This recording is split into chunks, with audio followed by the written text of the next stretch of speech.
I am not supposed to be speaking to you. I am supposed to be dead. He said, man of God, what are you going to do? And for the first time I realized I didn't have a plan. There is no reason why our people should continue dying from a preventable and manageable illness. HIV/AIDS is feeding on lack of knowledge. HIV/AIDS is feeding on ignorance of our people, the inappropriateness of our cultures, of our economic structures, of our relationships.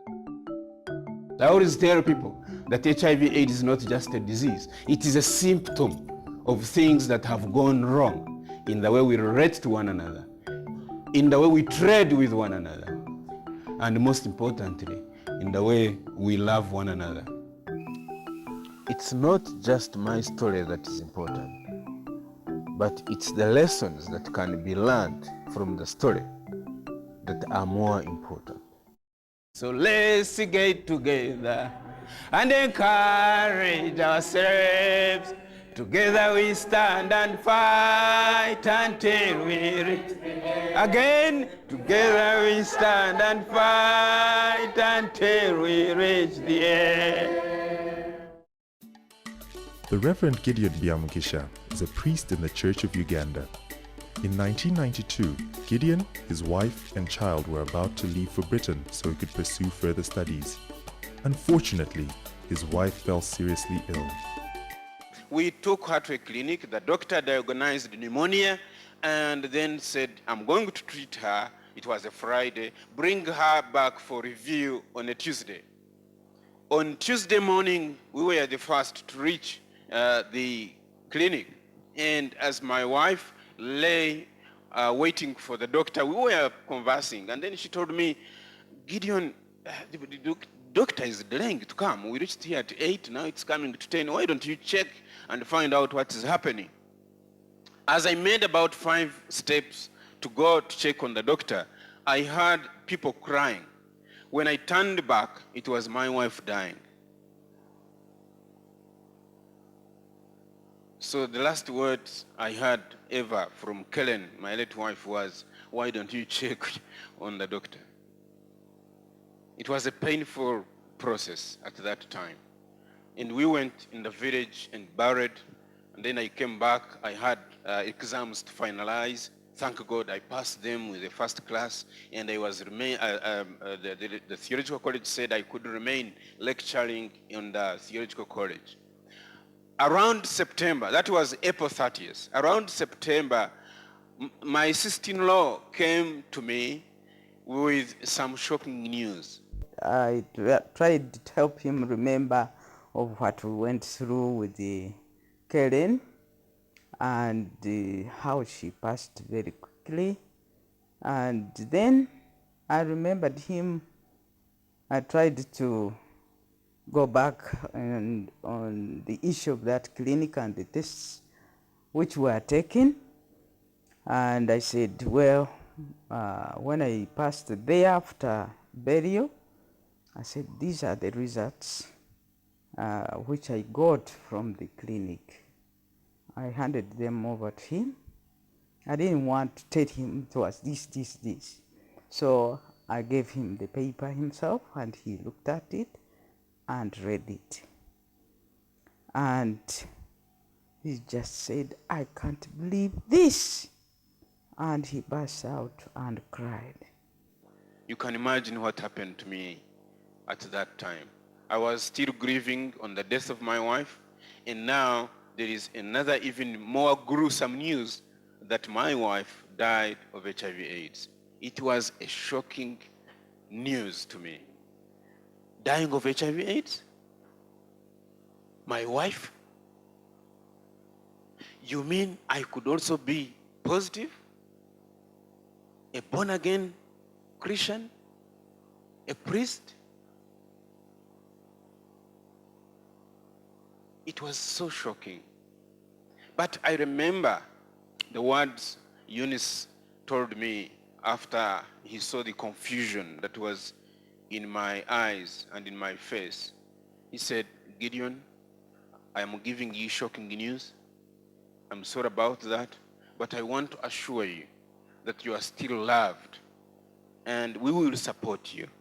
We will care for you.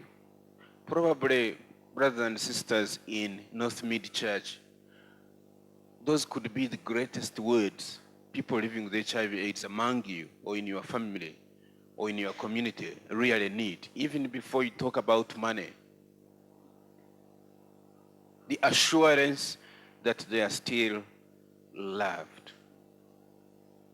The assurance that irrespective of the problems, of the agonies of they will pass through, you will be there for them. And Eunice, I think God used Eunice to build my life. Because I remember I rubbed the tears out of my eyes and got courage to ask questions. What does that mean? And what do I do next? Well, after we had talked a bit about that, I had got a card from AIDS Information Center. I had some friends I was working with, but those papers, I had them on me to help anybody who would want to go and test. So I told him, Gideon, in case in future when you are settled, you want yourself to know your status. I handed that card to him, that he was free to go. That is a center where no one will know you have gone to test. They would counsel him and they would help him to live whatever will come out. And in January 1992, I made that courageous decision to go and have an HIV test. I reached there, I took the HIV test after being counseled, and I had to wait for 2 weeks before I could get results. These days, you are lucky you get your results maybe on the same day when you test. But that time, we had to wait for 2 weeks. When I came back, of course, the results confirmed my worst fears. I was HIV positive. But I remember this man asked me a question somehow in a mocking way. I don't know whether he really was serious or whether he was just mocking me, but he said, "Man of God, what are you going to do?" And for the first time I realized actually I didn't have a plan on how I was going to handle the HIV. But I remember telling him, "Counselor, I don't know what I'm going to do, but the God who created me will give me guidance on what to do."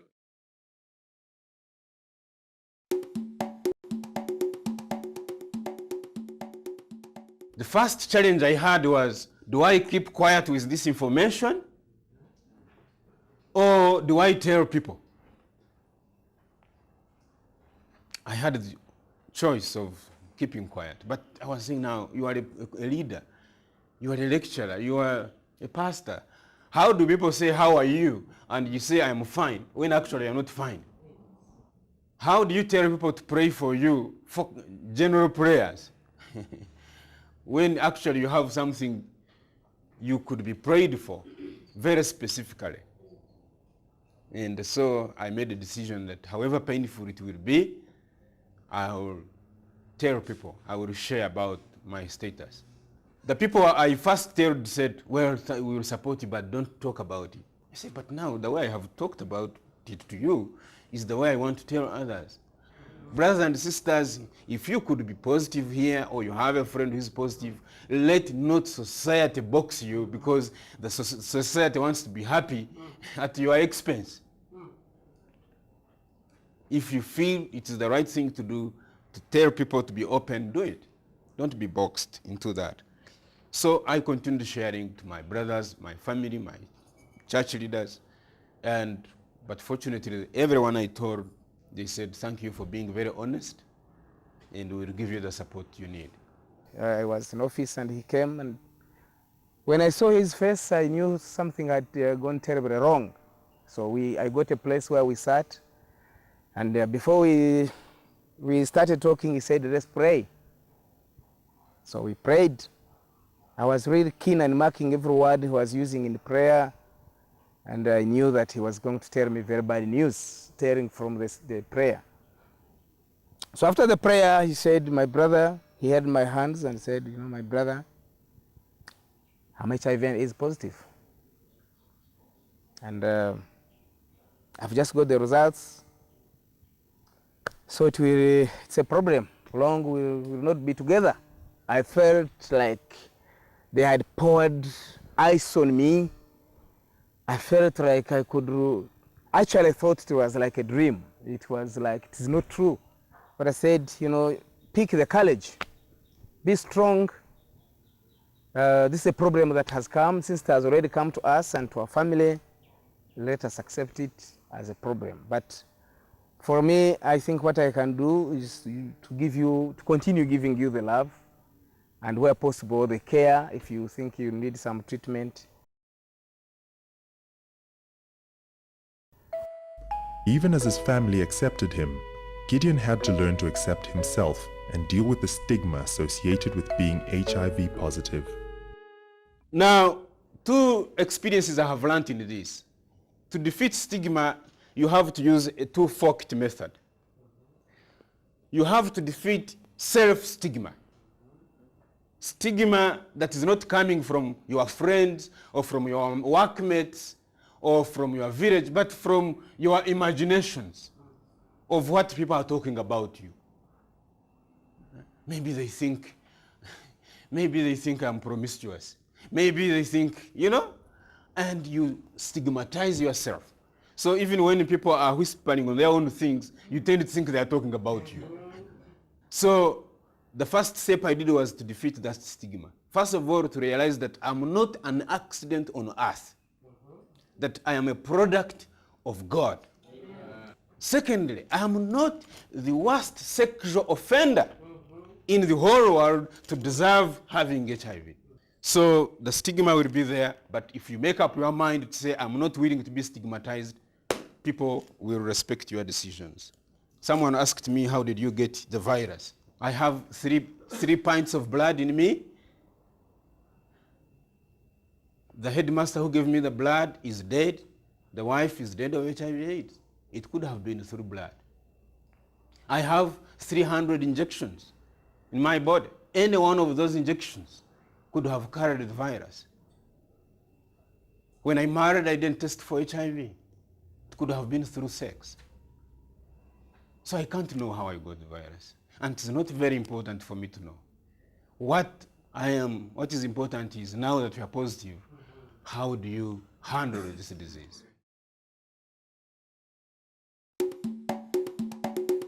If you don't know whether you have HIV or not, then you will not know whether you are spreading the disease or whether you are getting the disease from other people. So once you know that I am negative, then you take precautions to ensure that you have sex with someone who is negative.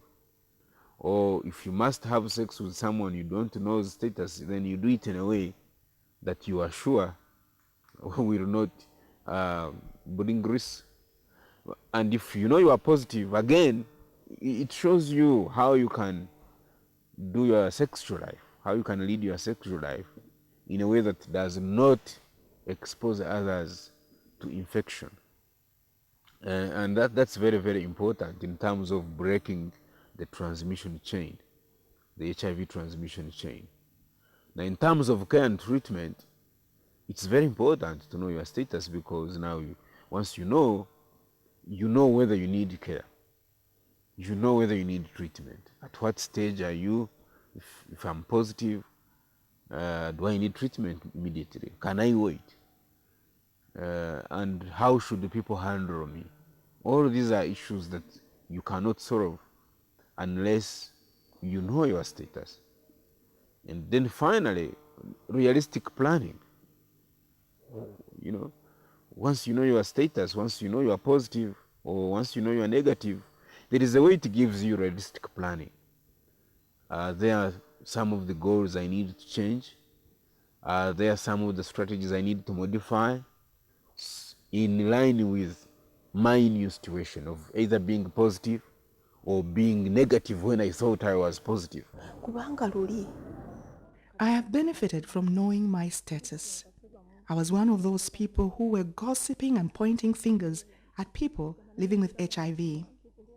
Knowing my status has helped me become more understanding. These days, some people in my neighborhood call me doctor because of the way I talk to people living with HIV. Gideon continued lecturing at the Theological College and in 1995 met and married Pamela, a widow whose husband had died of AIDS. Their decision to marry was not well received. Now, when I introduced the story to my family, they were not very enthusiastic. They said, "You are dying tomorrow."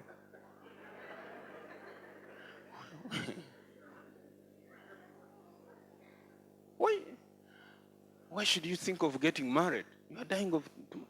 I said, "But you people, are you God to know when I'm dying?" So I tried to convince some of them. Anyway, to get a pastor who was willing to marry positive people was even a tougher exercise than convincing my family.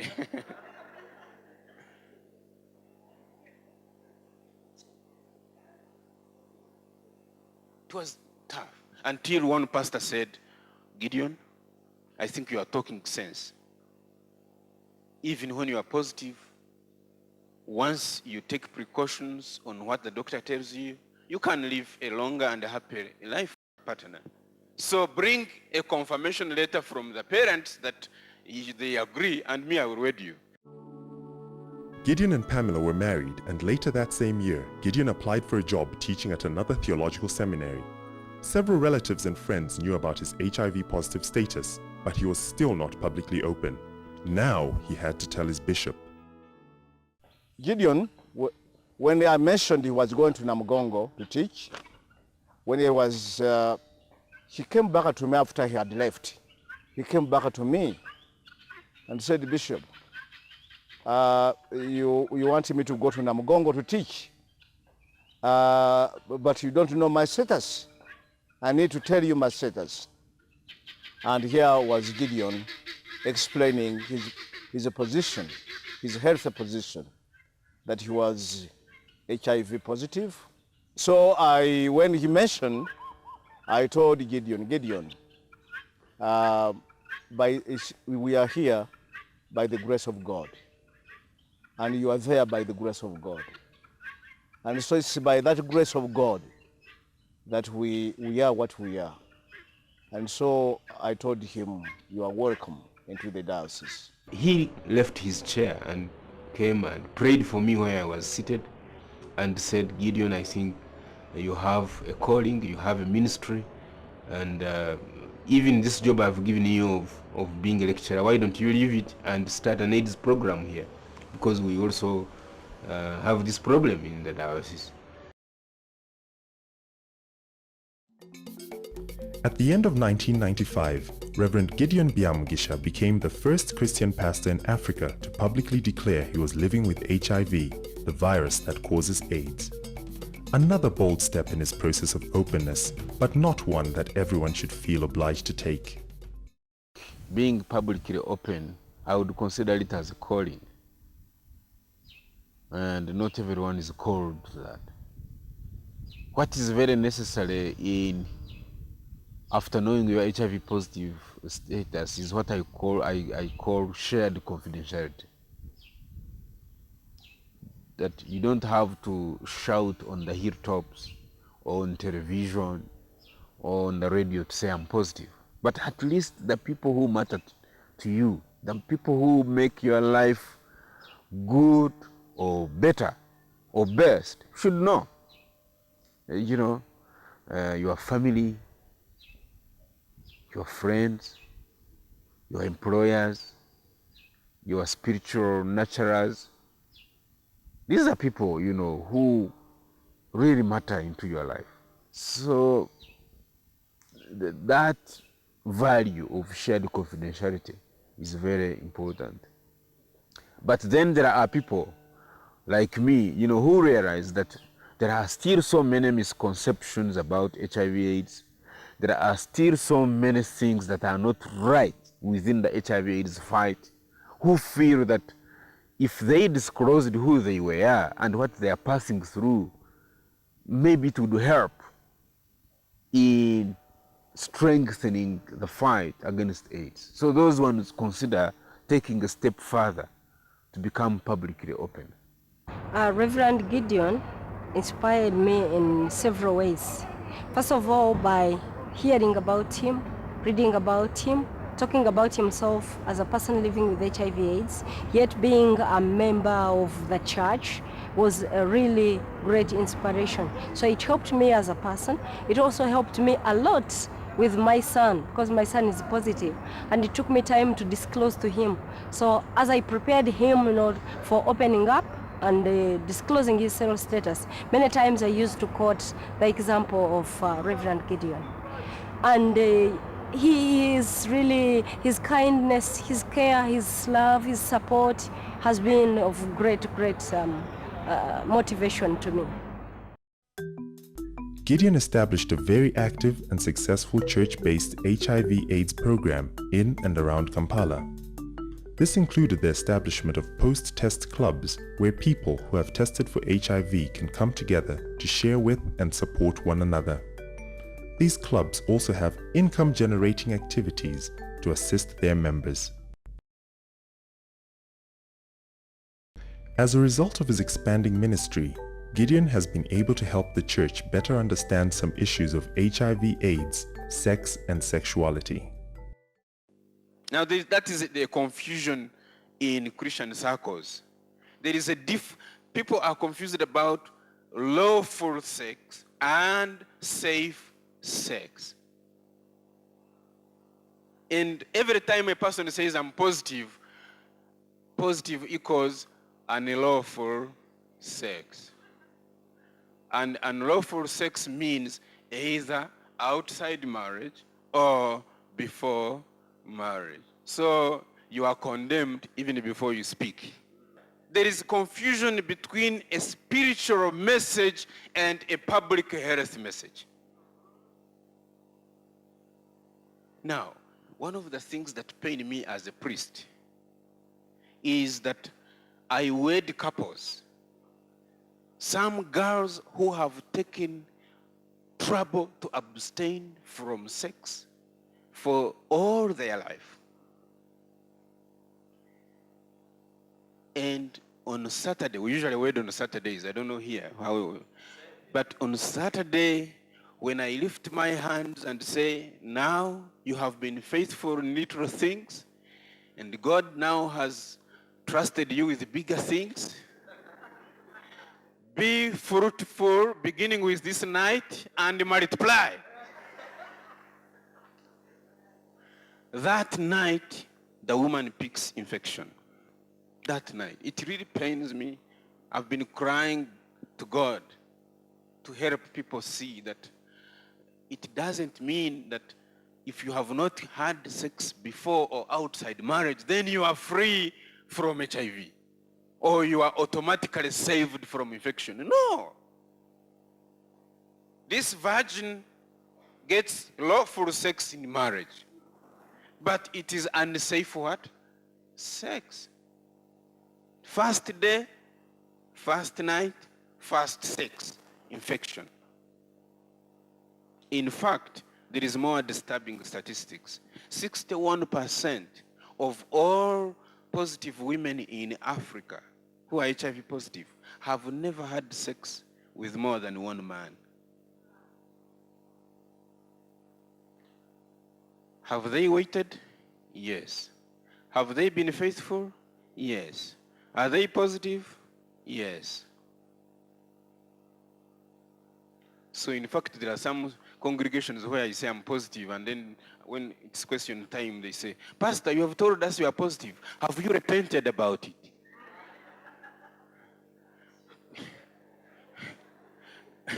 Then I say, now, there is confusion here. What? Repenting that I have malaria? Repenting that I have HIV? What is there to repent?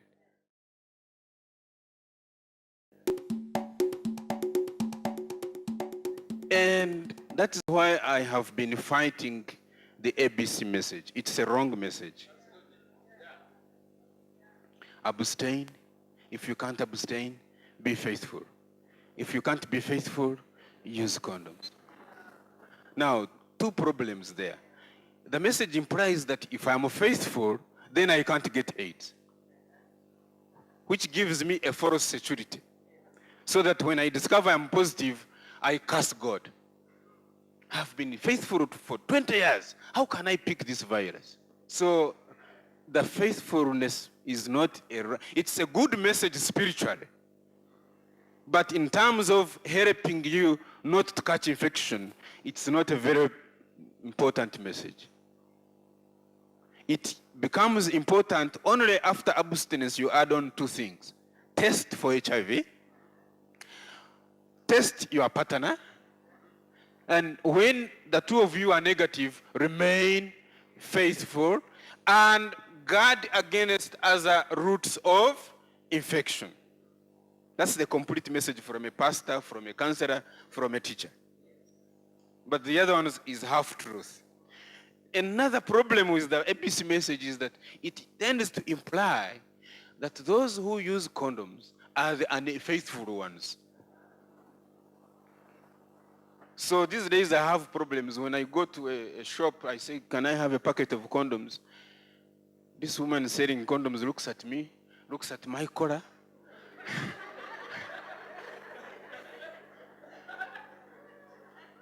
Excuse me, did you say condoms? I said, yes. You know, she's totally confused, isn't it? A pastor in his collar asking condoms to commit adultery?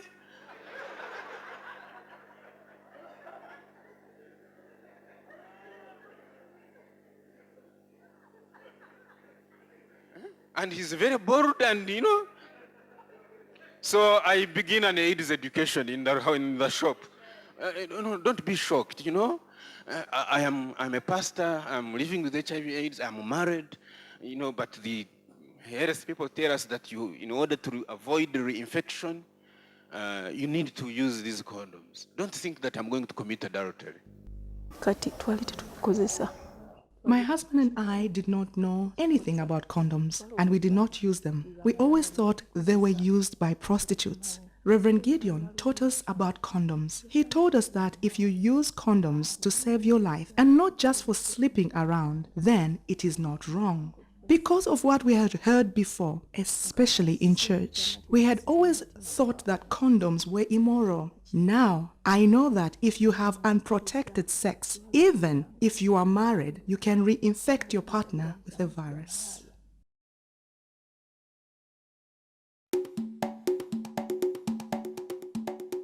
I've said there is unlawful and unsafe sex. Then we have unlawful and safe sex. And then there is lawful and unsafe sex. Then we have lawful and safe sex. And every time we are designing messages, we must design messages for each of these what? Groups of people. There are people who are having sex lawfully, at the same time, safe. They've tested, they know what they are, or if they've not tested, for every sex intercourse they have, they use condoms consistently and correctly. So it's lawful, it's safe. Then there are guys who are lawfully married, having lawful sex, but it is very what? Unsafe. They've never tested. They don't know each other's status. They are busy infecting and reinfecting each other, producing children, 40% of whom may be positive. Then there is another category. Spiritually And religiously, they are really doing things we don't like, isn't it? Which annoy God. They are having unlawful what? Sex. But when it comes to HIV, they have no case to answer. Isn't it? Not because they are saints, but because either the people they are having sex with are negative, or there is a way they do their sex so that the semen and the blood and the vaginal fluids do not what? Mix. And then there is a double tragedy. Not only are they committing adultery, they are killing our sons and daughters. These also need another message. But when we group all these together, then we cause stigma, when we don't intend to. Once a pastor stands up to talk about safe sex, he's not talking about now it is okay that you should go and have sex illegally. What he's saying is that before AIDS, God was telling us to preach against 3 evils: adultery, prostitution, and fornication. Now that AIDS has come, God is saying, don't subtract, add more to murder and suicide.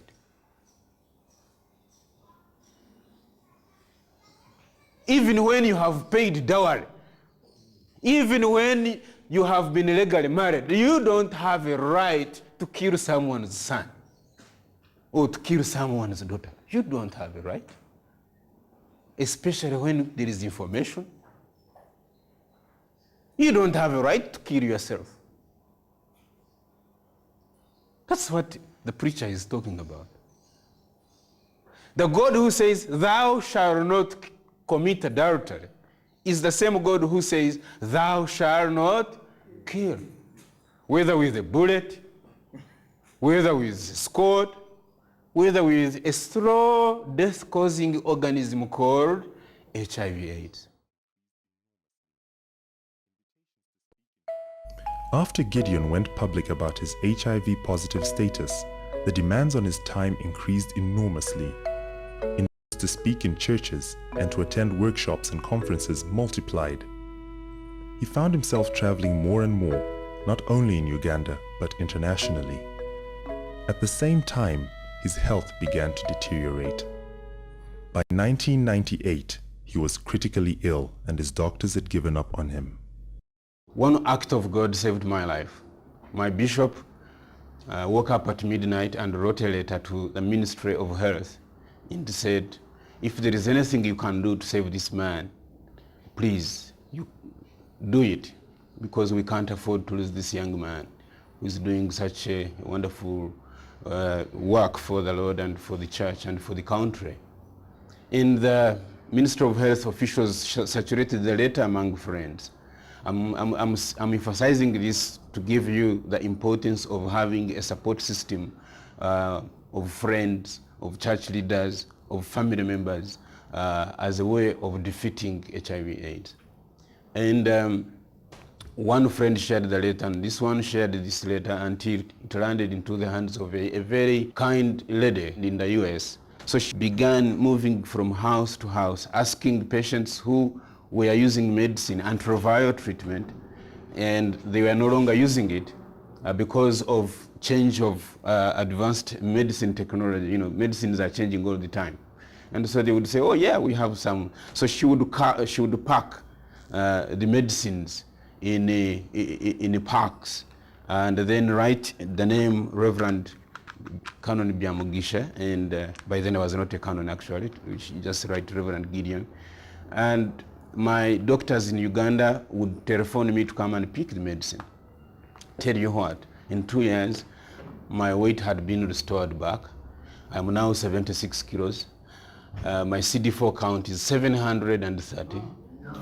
And they cannot detect the virus in my blood. You know, so it's amazing, a miracle. You know, I hear people say they don't see miracles, but probably it's because they don't have the eyes to see miracles. With advice from his doctors, Gideon started ARV treatment when he began attending the Mild May Center, a specialist referral hospital for HIV/AIDS patients in Kampala in 1999. He visits the center once a month for medical care and for emotional and spiritual support. Often, the support is more powerful than the medicine. His personal counselor, who is also a pastor in the Church of Uganda, is the Reverend Florence Bukenya. She believes that church leaders should give people living with HIV more leadership responsibilities. Gideon has taught us a lesson. He has served even with his positive serostatus, and he has worked even more than those who are not seropositive, who are free from HIV. And then I think that one also we learned from Gideon's life and ministry. And it's a challenge. It's a challenge to religious bishops, other top religious leaders, that we need to open up our hands to welcome those, even our brothers and sisters who find themselves HIV positive, but still in our ministry, welcome them, show them the love, and give them the support they need. They will keep on living, and this will make a difference in their quality of life. Strengthened by treatment and support, Gideon has found that his HIV ministry has taken on many new dimensions. It evolves with increased understanding. At first, we thought that we had a duty to do awareness raising, inform people. Then we realized that informing people without training them in skills of how to prevent themselves from infection or how to look after those who are infected is not enough. So we entered into training programs. Then we realized that if you just train people without offering them services, then again you're not achieving much. So we entered into advocacy for voluntary counseling and testing, for HIV treatment, for home care provision, for orphan care and support. Now we've reached a stage where we realize that yes, however important, however good our programs are at the local community level, if the dynamics at the international level don't change, still we may not achieve much. This realization challenged Gideon to advance his ministry and apply for a job with the international Christian organization, World Vision.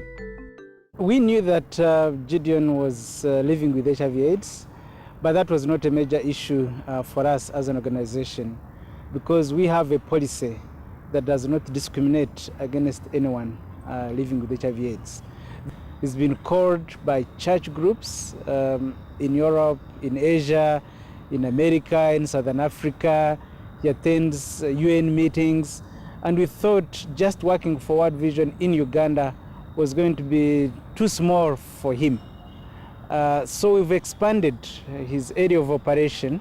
He now works for World Vision International, the global organization, so that his talent shouldn't only be used in Uganda, but the rest of the world can benefit from him.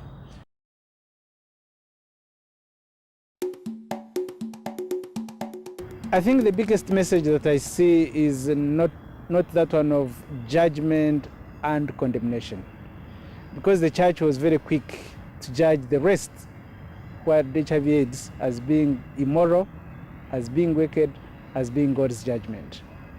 But the message of Reverend Gideon is of compassion, is of non-judgmental, is of dealing with stigma. And in many ways, his own life challenges the church to reconsider their own views. And many of these congregations and leaders are changing the message. They no longer condemn people living with AIDS as wicked people, but they see them as God's people that God loves and cares for, and they are willing to extend a hand towards them. I had developed judgmental attitudes towards people living with HIV because all the time I thought that AIDS was God's judgment to those who are immoral. So I was not sympathetic at all, and I could only listen and leave everything there. Reverend Gideon Byamugisha's testimony has been a big challenge to to me. As I have told you that at first, I never knew that this reverend had that problem.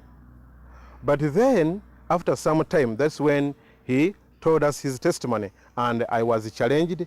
Then I felt that I should really stand in his feet to fight this problem of AIDS within our communities. So I mobilized people to test their blood voluntarily, and they responded. So people could come from different areas, and this has attracted many people. Presently, we have formed a post-test club for those who tested within this area and from different areas. Gideon acknowledges that the effectiveness of his ministry depends mainly on the tremendous support he receives on a personal level. This has enabled him to open the Quiet Gardens Center, where orphans and other children affected by HIV receive care, support, and education in life skills. When I opened up, when people knew that I was positive, they really saw a man who needed help. They spiritually, medically, socially, I really needed help in every way. And so my friends and my families and came together and began thinking of ways of how they can offer me help, including mobilizing treatment, arranging spiritual retreats, giving me technical assistance when I need it in my own ministry.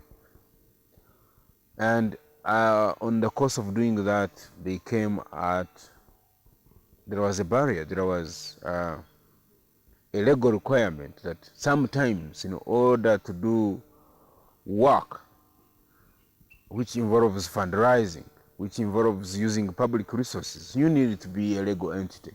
So the Friends of Canon Gideon Fellowship had to transform itself from just a loose fellowship into some legal entity called now Friends of Canon Gideon Foundation, so that they can do better what they originally set out to achieve, and that is to give me the support I need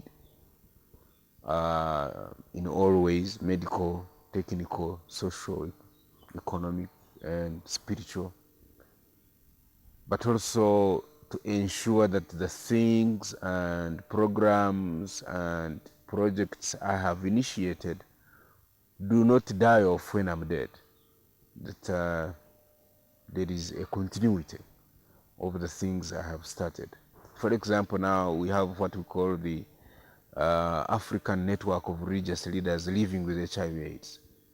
That is an area where my friends could not prevent themselves from entering, because I was concerned that I needed to know other colleagues. I needed to find them and share my experience with them and encourage them that it is possible to break the silence. It's possible to break the stigma. It's possible to break the denial. It's possible to change society's thinking. And that was a noble cause. It was and worthwhile. And therefore my friend said, yeah, we will support you in arranging retreats for people, for religious leaders who are living with or affected, personally affected by HIV/AIDS. And out of those retreats has come out such a very important network. Gideon's friends and supporters are concerned that all this work is taking its toll on his health, but there is still so much more to be done. Gideon is a person who serves beyond his limitations, if I can say. I mean, beyond his strength, physical strength, because you could look at him and say, but you are not well, and then he gives you a program. Now I have to go here, I have to do this, I have to do this. I say, but you, when do you rest? He says, but how can I rest when I have this duty to do? I have this duty to fulfill. I have to go here, I have to go here. But then I keep on telling him that for the sake of your good life, we still need you. sometimes when the house was on fire, you tend to think that if I can fetch one more bucket, probably this fire can die down. The only way you can slow down is if many more people come with the buckets and begin throwing together with you water in the fire. And then you can say, yeah, I can now slow down, because even if I don't throw the bucket, 10 more buckets are being thrown on the fire. And I would gladly, if you know, when I see all around me people talking about AIDS, people doing a lot about AIDS, people willing to sacrifice and volunteer their time, why should I overspend myself? But it's this idea of, you know, you reach a church and you ask them what you are doing about AIDS, you know, you don't find any program. You ask a person, have you ever tested for HIV? No. Have you ever stopped having sex? No. Is there a way you do your sex in a way so that it doesn't infect someone or you infect yourself? No. Then you say, now, if I keep quiet, really, where are we heading?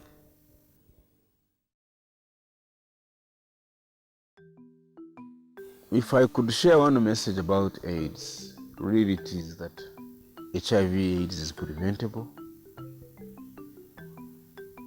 and manageable. So it's the only message I would want everyone to continue thinking about. That we have 3 types of death: preventable death, postponable death, and inevitable death. And for people to continue dying of the first 2, the preventable and postponable, is intolerable in God's sight.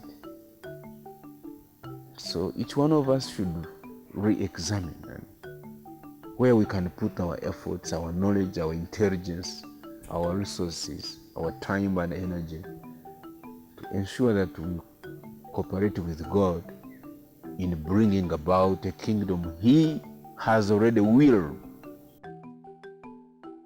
Let us understand hope by developing accurate messages, discover hope through our biblical and pastoral foundation, spread hope by mobilizing our congregations, develop hope by changing attitudes and feelings about HIV/AIDS, share hope through peer education, counseling, and home care,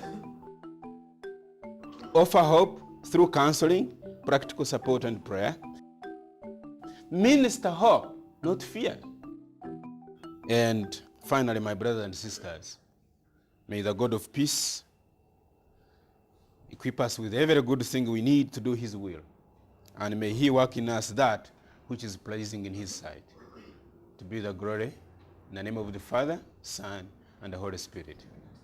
Amen.